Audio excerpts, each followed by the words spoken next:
هنكمل مع بعض تجهيزات رمضان، وهنعمل مع بعض الزبادي البلدي.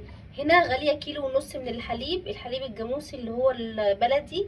يستحسن ان هو يكون جاموسي او يكون كامل الدسم، بيكون طعمه اطعم كتير، ما يكونش اللي هو المعلب الجاهز. هنا 1.5 كيلو لبن، وسبته يبرد علشان هو طبعا نبدأ نستخدمه مع بعض. غليته وسبته يبرد. نص كيلو من الفراولة، وعليهم نص كوب من السكر. خفيفة جدا من الملح، هي كده كده الفراولة اصلا يعني فيها مزازة خفيفة، بس انا برضو بحب احط لها ايه عشان متبقاش مسكرة قوي، ذرة خفيفة قوي. هنبدأ نقلبهم كده لحد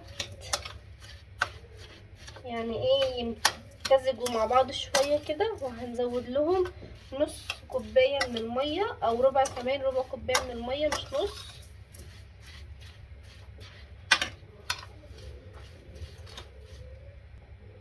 ربع كوباية اهو من المية بس. يا دوبك احنا مش عايزين نسويها ان هي تبقى مربى، عايزين بس نسوي الفراولة وتبقى تتقل شوية، تبقى قوامها اسمك حبة بس كده. هنحطها بقى، نرفعها على النار، على النار المتوسطة لحد ما تغلي، وهوريكم شكلها بعد ما تستوي.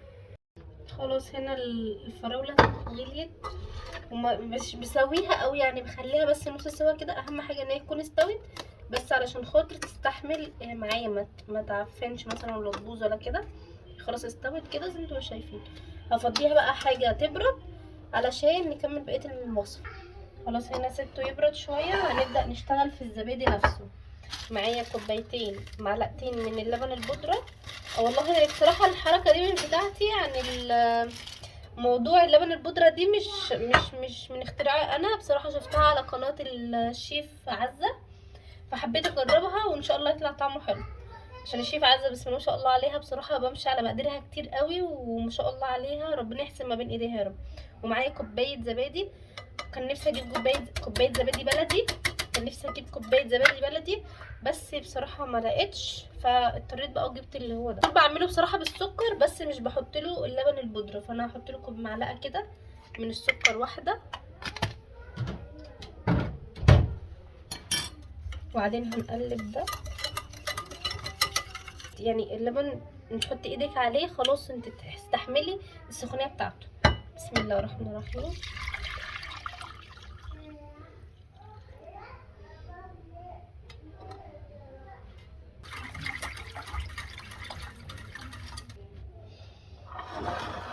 هنبدأ بقى نجيب الكوبايات بتاعتنا، وهنبدأ نحط فيها الفراولة. يعني كل مثلا كوباية معلقة تبقى حلوة اوي، كفاية.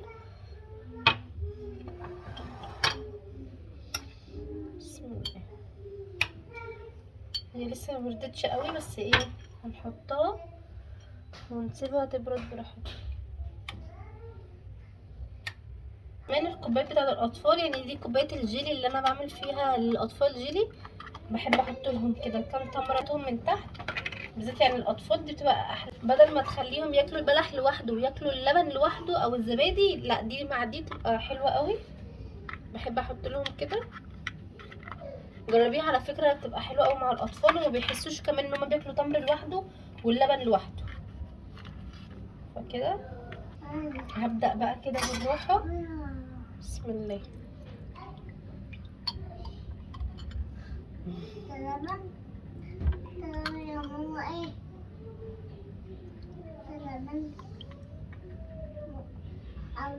عشان الفراوله كمان لسه مبردتش قوي، بس يعني ماشي حالها.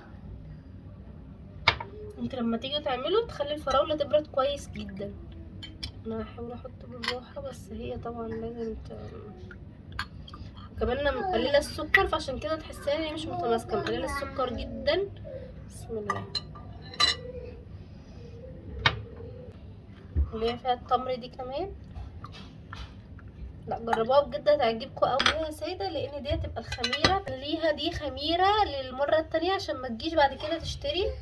خلاص دي كده خلاص. انا رصيتهم كلهم في الصينيه. لو انت مش عايزه تعملي خطوه الميه السخنه، انا بعمل ايه، بحطها في صينيه زي ما هما كده، وبحطها بسخن الفرن بتاع البوتاجاز العادي، بسخنه بس بدفيه، وبعد كده بدخله الفرن وبغطيه بس بقماشه.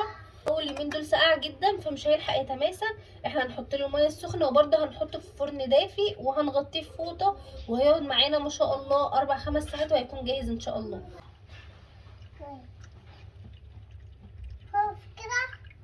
بس احنا كده حطينا الميه السخنه اهي وبعدين هنبدا، وبعدين فوطه مطبخ نضيفه هنبدا نغطيها كده، وهندخلها الفرن الدافي لحد ان شاء الله 5 ساعات ما يعدوا. وبعد 4 ساعات خدتهم علشان اكمل التصوير بتاعي، علشان بصراحة كنت مستعجلة وعايزة انزل، بس انتوا في البيت استنوا عليهم 5 ل6 ساعات عشان الجو برد فملحقوش يتماسكوا.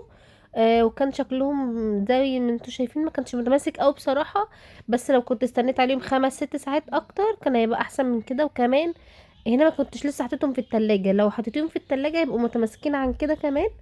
وان شاء الله ربنا يحسن ما بين ايديكم. ولو عجبكم الفيديو ما تنسوش تعملوا لايك وشير وتشتركوا في القناة وتكتبوا لي كومنت نعمل ايه الوصفات الجايه ان شاء الله. اشكركم جدا على المتابعة. السلام عليكم.